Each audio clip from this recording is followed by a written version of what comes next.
Fear is an integral part of the human experience.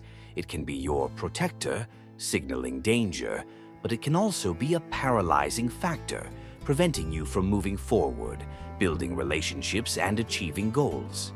In overmanifestation, fear becomes a tyrant, trapping you in a cage of your own limitations.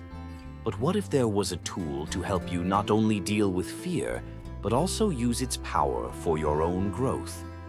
Stoicism, an ancient philosophy that offers practical tools for self-improvement, provides effective ways to overcome fear and gain courage. In this video, we'll explore 5 principles of Stoicism that will help you not only deal with fear, but also harness its power for your own growth. Part 1. Identifying the source of the fear. My friends, imagine you are standing on the edge of a precipice. Your heart is racing, butterflies are fluttering in your stomach, and your mind is spinning with thoughts of how terrible everything will be. What makes us feel this paralyzing fear? What makes us shake like an aspen leaf in the wind? The answer is as simple as 2 times 2. We are afraid of the unknown, afraid of what we cannot control, what we cannot foresee. It is this unfathomable mystery lurking in the depths of our fears that makes us feel helpless, like a ship abandoned in a raging storm. But is there a way out of this vicious circle of fear? Are we doomed to hide forever in the shadows of our phobias? No, my friends, I say to you, no. The first step to overcoming fear is to understand its roots. Look deep within yourself, open your soul, and ask, what am I afraid of? Feel free to be as honest with yourself as possible. Don't try to hide behind generalizations. Look for specific situations that make you shiver with dread. For example, are you afraid of public speaking? What keeps you from speaking calmly in front of an audience? Fear of being judged, fear of not living up to expectations, or perhaps you are afraid of not meeting a deadline. Identify specific situations, specific images that trigger your anxiety. The more you can pinpoint the source of your fear, the easier it will be for you to deal with it. Imagine that your phobia is a mysterious labyrinth full of dark corridors and traps. To get out of it, you must first study it, find all its secrets. It is then that you will be able to build a plan for your victory over fear. Remember, fear is not a judgment. It is a strong feeling, but not insurmountable. The key to overcoming your phobias lies in your hands, and I will always be there to support you on this difficult but important journey. Part 2, reflecting on the worst-case scenario. Often fear feeds on the unknown. We paint in our imagination the most horrible pictures of what could happen. Stoicism invites you to realize that the worst-case scenario is not the end of the world. Imagine this. You wake up in the morning and find out that the worst scenario you ever imagined has come true. How do you feel? Panic, despair, hopelessness. We tend to fear anything that might disrupt our normal world. We fear losing our jobs, our health, our loved ones. We are afraid of change, of surprises. But life is full of surprises, and they are not always pleasant. Stoicism, an ancient philosophy of wisdom, offers us a different perspective on the worst-case scenario. It teaches us that the worst-case scenario is not the end of the world. It is simply an event that requires us to adapt, to be flexible, to be resilient. So, how do we deal with the worst-case scenario? First, it's important to recognize its reality. You don't have to deny that something happened or convince yourself that it's just a nightmare. Second, we need to assess the situation. What exactly has happened? What are the consequences? What resources do I have to deal with it? Third, it is necessary to take action. Of course, the first reactions are fear and panic. But then you need to pull yourself together and take action. Even if it seems to you that your actions are useless, try to do something. For example, if you lost your job, you should not sit at home and despair.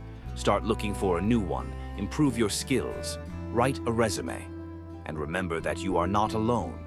You have family, friends, colleagues who can support you in this difficult moment. Don't hesitate to ask for help if you need it. The worst-case scenario is not a judgment. It is an opportunity to show yourself and the world your fortitude, your resilience, your ability to adapt to change. As Seneca said, it is not what happens to us that determines our lives. What matters is how we respond to what happens to us. Part 3. Focus on action. Imagine you are standing in front of a high mountain. It is frightening, seemingly insurmountable. Your mind is spinning. I can't do it. I'm too weak. I'll fall. And you freeze, paralyzed by fear. But wait, mountains are not made of fear. They are made of stone, of earth, and they can be overcome. That's the way it is with your fears. Don't dwell on them. Take a step forward, pick yourself up, and take action. The Stoics, the wise men who taught us to live with dignity and strength, said, "We only control our actions, not our results." That means you cannot control what the outcome of your journey to the top will be. You cannot know if the weather will be favorable, if there will be no obstacles in your path. But you can control your step, your pace, your choice of path. Action focus is not just about doing something.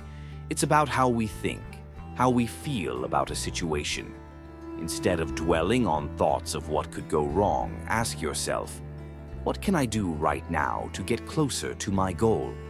For example, if you're afraid of public speaking, don't dwell on the fact that you might forget the text or that you'll be judged.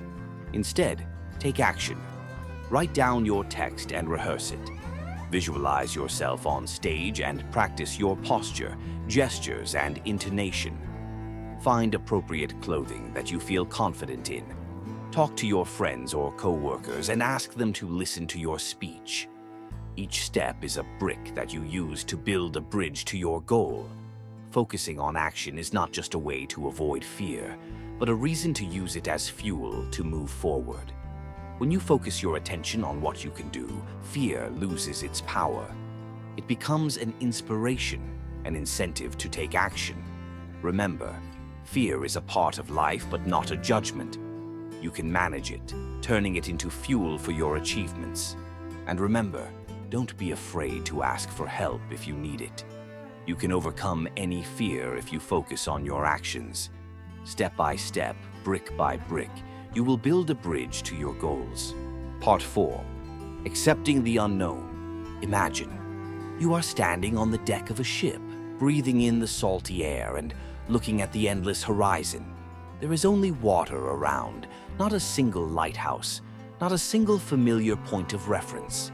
It is a sea of the unknown, frightening and tantalizing at the same time. It hides both boundless horizons and mighty storms, and we don't know what awaits us around the corner. But this sea also has its own compass, your internal guidance system. It doesn't point to specific points, it doesn't give you exact coordinates, but it tells you in which direction to move to find your way. So how do you embrace the unknown and turn it into your companion? First, let go of the illusion of control.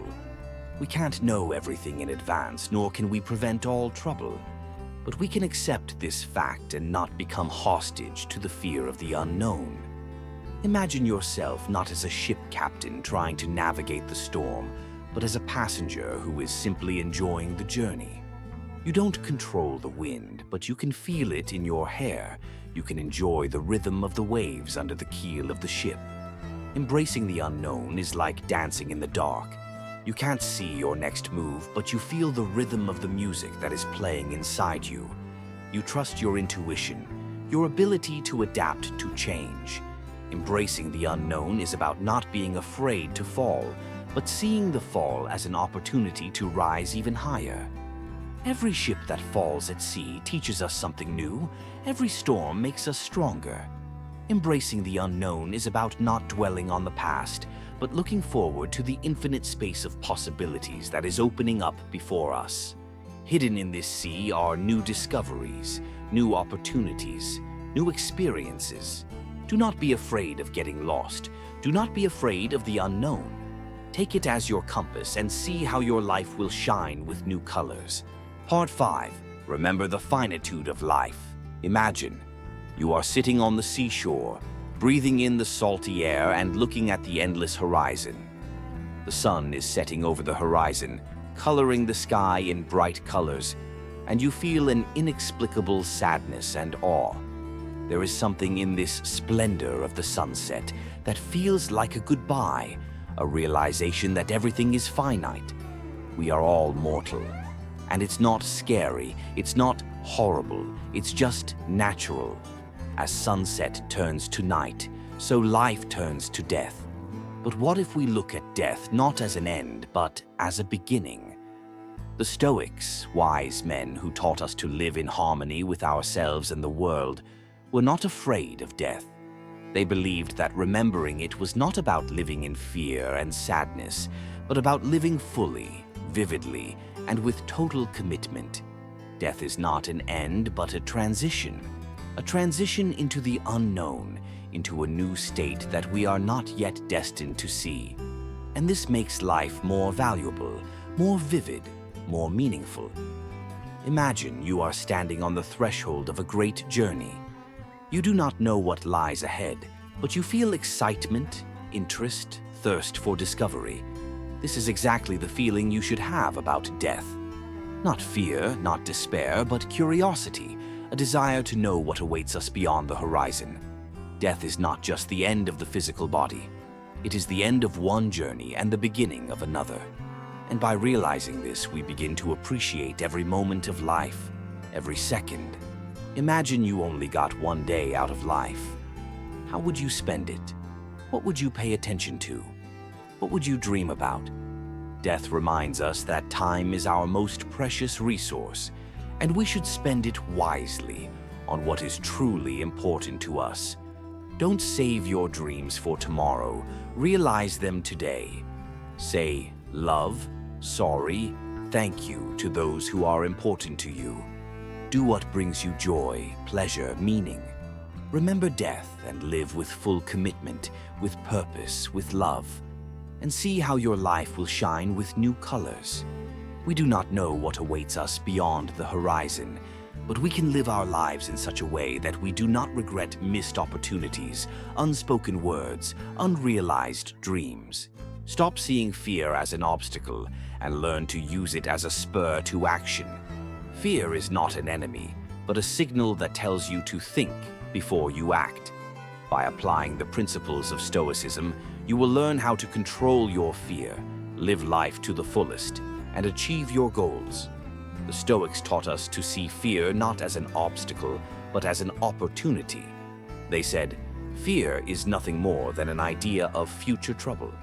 But the future doesn't always match our expectations, so don't dwell on fear. Take action, live in the here and now. Remember that the path to courage is not the absence of fear, but the ability to act in spite of it. Live your life with full commitment, with purpose, with love, and see how your life will shine with new colors. Subscribe to the channel not to miss new videos about Stoicism. Leave a comment and share this video with your friends. Stop being afraid, start living.